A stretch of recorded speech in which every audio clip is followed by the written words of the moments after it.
اس کے بعد سورہ توبہ ہے، اس میں اللہ تعالیٰ نے حکم دیا، جب مکہ فتح ہوا تو مشرکین کو حکم دیا 4 مہینے تمہارے پاس ہیں، 4 مہینے کے بعد مشرکین کو حرم سے نکال دیا جائے گا۔ اللہ نے یہ بھی کہا ان میں جو ایمان لے آئے، قرآن سننا چاہے تو اس کو لاؤ تاکہ وہ اللہ کا کلام سنے۔ تو تبلیغ پر کوئی پابندی نہیں ہے، کوئی غیر مسلم آنا چاہتا ہے اس کے لیے اسلام نے اپنا ظرف کشادہ رکھا ہوا ہے۔ فرمایا حتیٰ یسمع کلام اللہ، کوئی بھی مشرک اللہ کا کلام سننا چاہے اسے آنے دو تاکہ وہ اللہ کا کلام سنے، اس لیے کہ ان کو ابھی تک معلوم بہت سے ایسے جن کو اسلام کا پتہ ہی نہیں ہے، تو جب اللہ کا کلام سنیں گے تو ہو سکتا ہے اسلام ان کے دل میں اتر جائے۔ پھر اللہ نے اسی صورت میں فرمایا کہ مسجدیں تعمیر کرنا ان لوگوں کا کام ہے جو اللہ اور آخرت پر ایمان رکھتے ہیں۔ اس آیت سے مسجدوں کے تعمیر کرنے کی فضیلت بھی معلوم ہوتی، مسجد بنانی چاہیے، لیکن ایک بات کا خیال رکھو، ایک علاقے میں پہلے سے ایک مسجد ہے تو اسی علاقے میں دوسری مسجد نہیں بنانی چاہیے۔ ہر کام کا کوئی سلیقہ اور طریقہ ہوتا ہے۔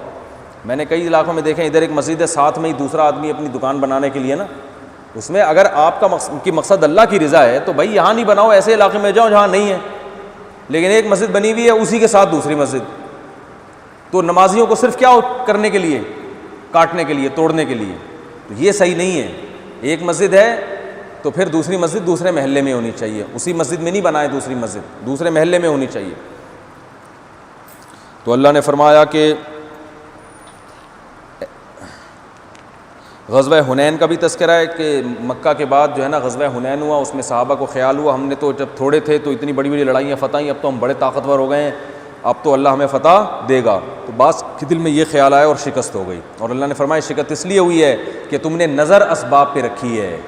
تو ہم نے اسباب اختیار کرنے ہیں، لیکن یقین کرنا ہے کہ ہوتا کس سے ہے، اللہ سے۔ جیسے تبلیغ والے کہتے ہیں نا بھائی اللہ سے ہوتا ہے، اللہ کے غیر سے نہیں ہوتا، تو وہ اس لیے کہتے ہیں کہ ہم نے اسباب اختیار کرنا ہے، نظر اسباب پہ نہیں رکھنی۔ نظر کس پہ رکھنی ہے، اللہ پہ۔ بھائی اللہ سے ہوتا ہے، اللہ نہ چاہے تو سارے بھی اسباب اختیار کر لو، کچھ نہیں ہوگا، اللہ چاہے گا تو کچھ بھی نہیں کرو سب کچھ ہو جائے گا۔ تو یہ مطلب ہے اللہ پہ نظر رکھنے کا۔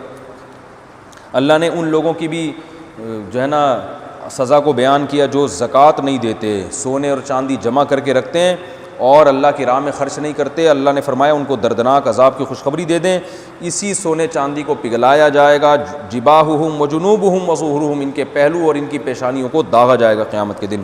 اس لیے بھائی سونا خواتین نے بہت رکھا ہوا ہوتا ہے، اس کی زکوٰۃ نکالا کریں، یہی سونا ورنہ پگھلا کے اللہ اسی سے پیشانی کو جلائے گا۔